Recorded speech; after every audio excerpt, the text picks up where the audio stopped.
Hello, আসসালামু আলাইকুম everyone. কী অবস্থা সবার? আশা করি সবাই অনেক অনেক ভালো আছেন। আমি Zubair Raihan classic zone YouTube channel এবং ফেসবুক পেজের পক্ষ থেকে আজকে নতুন আরও একটি ভিডিওতে হাজির হয়েছি। আজকের এই ভিডিওতে আপনাদেরকে জানাবো আজকে বাংলাদেশে যে 3টা ভিএফএস গ্লোবাল রয়েছে সেই 3টা ভিএফএস গ্লোবাল থেকে আজকে কতগুলো ইতালি ভিসা ডেলিভারি করা হয়েছে এবং কতগুলো পাসপোর্ট আজকে জমা নেওয়া হয়েছে। এছাড়া যেই ডেলিভারিগুলো হয়েছে সেগুলোর মধ্যে কতগুলো ইতালি ভিসা হয়েছে এবং কোন কোন ক্যাটাগরিতে হয়েছে সেই তথ্যগুলো জানানোর চেষ্টা করব। তো চলুন বেশি কথা না বাড়িয়ে ভিডিওর মূল আলোচনায় চলে যাই।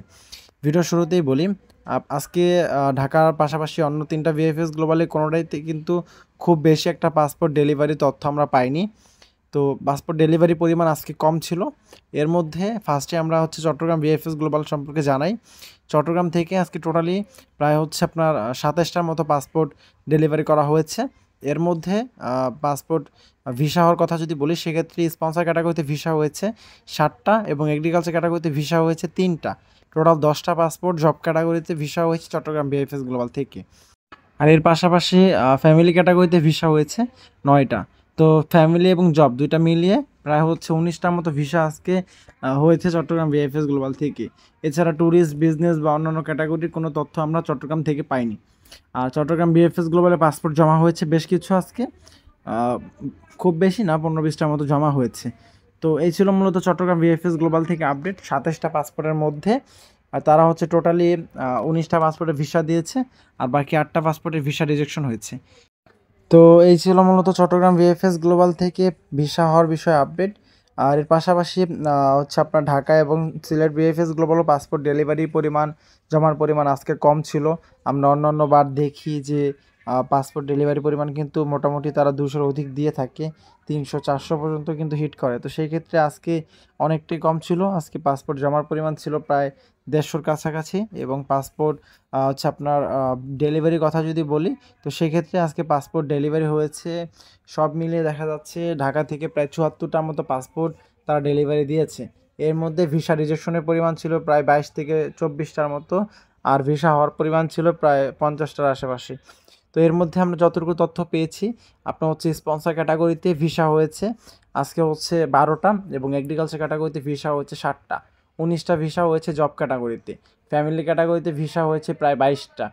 তো আর এর পাশাপাশি আপনার ট্যুরিস্ট ক্যাটাগরিতে প্রায় 10টার মতো ভিসা হয়েছে। স্টুডেন্ট ক্যাটাগরিতে আমরা একটি তথ্য পেয়েছি, আরেকটা বিষয় শুনেছি যে ভিসা হয়েছে, তবে কোনো ওরকমভাবে শিওরভাবে জানি না, যার কারণে আপনাদেরকে ওরকমভাবে বললাম না। তো এই ছিল মূলত ঢাকার আপডেটগুলো। ঢাকা থেকে আপনার ফ্যামিলি ক্যাটাগরিতে যে 22টা পাসপোর্ট ডেলিভারি হয়েছে বা ভিসা হয়েছে এর মধ্যে আমরা আপনার 2024 সালে বেশিরভাগ পাসপোর্ট দেখেছি যেগুলো নভেম্বর-ডিসেম্বর দিকে জমা করা হয়েছিল এবং অনেকগুলো পাসপোর্ট 2025 সালে জমা করা হয়েছে মার্চ-এপ্রিলের দিকে, সেগুলো আজকে ভিসা হয়েছে এবং গত 7 দিন আগে জমা করে একটা পাসপোর্ট আজকে ভিসা পেয়েছে। হ্যাঁ, এর পাশাপাশি ট্যুরিস্ট ক্যাটাগরিতে যে ভিসাগুলো হয়েছে সেগুলো এবং স্টুডেন্ট ক্যাটাগরিতে যে একটা ভিসা হয়েছে সেই দুইটা পাসপোর্টই 2025 সালে আপনার জমা করা হয়েছে। জুন-জুলাইয়ের দিকে পাসপোর্টগুলো বেশিরভাগ জমা করা হয়েছে। অর্থাৎ 2 মাসের ভিতরে ভিসাগুলো হয়ে যাচ্ছে। তো যারা ট্যুরিস্ট ভিসা বা ফ্যামিলি ভিসাতে পাসপোর্ট জমা করবেন আপনারা দুশ্চিন্তা করবেন না, আপনাদের ভিসাগুলো দ্রুত সময়ের মধ্যেই হয়ে যাবে ইনশাল্লাহ। আর এর পাশাপাশি আপনার জব ক্যাটাগরিতে যে ভিসাগুলো আজকে হয়েছে আপনার প্রায় 19টার মতো ভিসা হয়েছে। এর মধ্যে আমরা স্পন্সর ক্যাটাগরির মধ্যে একটা ভিসার তথ্য পেয়েছি যেটা 2023 সালে আপনার কাসেরতা সিটি থেকে ভিসাটা হয়েছে। আর আপনার বাকি কয়েকটা শহরে আপডেট পেয়েছি। এর মধ্যে রোম থেকে ভিসা হয়েছে 2024 সালে 2টা এবং নেপোলি থেকেও একটি ভিসা তথ্য পেয়েছি 2025-এর নতুন পাসপোর্ট এবং এর পাশাপাশি 2024-এ আরও একটা তথ্য পেয়েছি যেটা সিসিলিয়া থেকে ভিসা হয়েছে।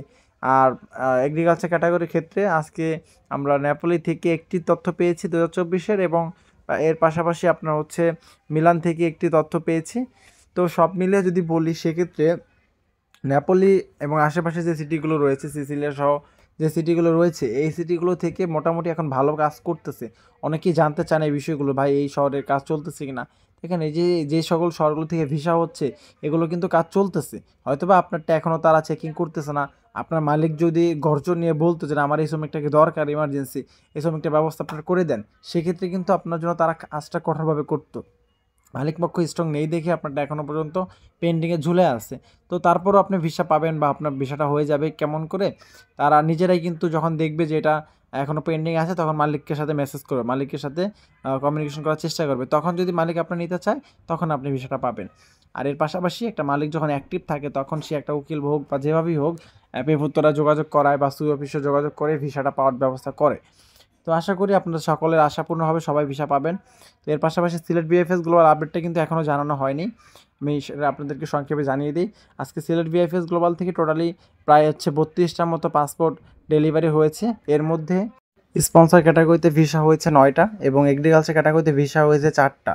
তো টোটালি 13টা পাসপোর্ট জব ক্যাটাগরিতে ভিসা হয়েছে। এবং আজকে হচ্ছে সিলেট থেকে আমরা হচ্ছে ট্যুরিস্ট ক্যাটাগরিতে একটি এবং হচ্ছে স্টুডেন্ট ক্যাটাগরিতে একটি, টোটাল 2টি পাসপোর্টে ভিসা তথ্য পেয়েছি। তো এর পাশাপাশি আপনার হচ্ছে ফ্যামিলি ক্যাটাগরিতেও ভিসা হয়েছে আজকে 7টার মতো। তো সব মিলিয়ে দেখা যাচ্ছে প্রায় 22টার মতো ভিসা আজকে হয়েছে, আর বাকি প্রায় 10টার মতো ভিসা রিজেকশনের তথ্য আমরা পেয়েছি। তো এই ছিল মূলত আমাদের কাছে থাকা সিলেট, চট্টগ্রাম এবং ঢাকায় 3 বিএফএস গ্লোবালের আজকের সর্বশেষ আপডেট। তো ভিডিওগুলো কেমন লাগলো অবশ্যই কমেন্টে জানাবেন, আর এরকম আপডেটগুলো পাওয়ার জন্য অবশ্যই আপনারা আমাদের ইউটিউব চ্যানেল এবং ফেসবুক পেজটি ফলো করে রাখবেন।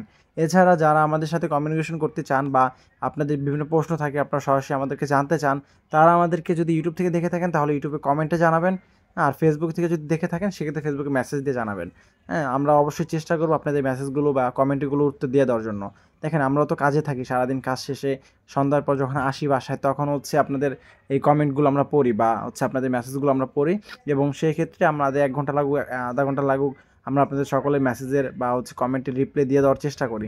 অনেকেই ফোন নাম্বার চান বা কন্ট্যাক্ট নাম্বার চান, ভাই ফোন নাম্বার আমি দিব না, আপনারা শুধু শুধু ফোন নাম্বার চাইবেন না। কারণ হচ্ছে ফোন নাম্বার যদি দিই সেক্ষেত্রে আমি যখন কাজে থাকি বা যখন যাই কিছু থাকি, রাত্রে 12টা বাজে অনেকে ফোন দেয়, হ্যাঁ সকাল 7টা বাজে অনেকে ফোন দেয়। তো তাদের এই ফোনের জ্বালায় আর হচ্ছে কাজ কাম কিছুই করা যায় না। তো সেজন্য আমি ফোন নাম্বার দিতে আগ্রহী না।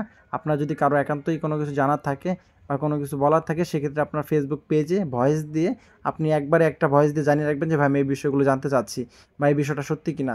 হ্যাঁ, তখন আমি আপনাদেরকে ফিরতে একটা মেসেজ বা ভয়েসের মাধ্যমে জানিয়ে দিতে পারবো ইনশাল্লাহ যে আপনার এই বিষয়টা যেটা জানতে চাচ্ছেন এটা এই বিষয় বা ওই বিষয়। তো আশা করি আপনাদের উপকারে আসবে। আর আমরা লাইভে আসার চেষ্টা করব আপনার হচ্ছে ফেসবুক পেজে এবং ইউটিউব চ্যানেলে। আশা করি খুব দ্রুত লাইভগুলো চালু করে দিব। আমরা তো খুব বেশি একটা লাইভে থাকি না, বেশিরভাগই ভিডিও করি বা শর্টস ভিডিওগুলো করি এবং বিভিন্ন পোস্টের মাধ্যমে জানিয়ে দিই। আর এছাড়া আরেকটা আপডেট আপনাদেরকে জানিয়ে দিই, সেটা হচ্ছে আপনারা জানেন যে আমাদের যে মুসলিম ভাইয়েরা বিপদে রয়েছে গাজাবাসী, তাদের উদ্দেশ্যে কিন্তু নৌবহর, বেসামরিক নৌবহর কিন্তু রওনা দিয়েছে এবং তাদের মধ্যে একটি নৌবহর কিন্তু ইতিমধ্যে গাজার জলসীমায় প্রবেশ করেছে এবং বাকি যে ফ্লোটিলাগুলো রয়েছে সেগুলো কিন্তু খুব দ্রুত প্রবেশ করবে বলে জানা যাচ্ছে। এখন পরিস্থিতি কোন পর্যায়ে যায় সেটা আমরা জানি না। এখন তাদের উপর আক্রমণ হতে পারে বা আল্লাহ যদি চায় সেক্ষেত্রে এই অসহায় মানুষগুলোর কাছে ত্রাণ সহযোগিতা পৌঁছাতে পারে। তো সবাই দোয়া করবেন তাদের জন্য, যারা এই অসহায় অবস্থায় রয়েছে তারা যাতে সঠিকভাবে ত্রাণগুলো পায় এবং আল্লাহ তাআলা যাতে তাদের সহায়তা করেন। আমরা সবাই তাদের জন্য দোয়া করবো ইনশাল্লাহ। তো ধন্যবাদ সবাইকে, দেখা হবে পরবর্তী কোনো ভিডিওতে। সে পর্যন্ত সবাই ভালো থাকবেন, সুস্থ থাকবেন। আল্লাহ হাফিজ।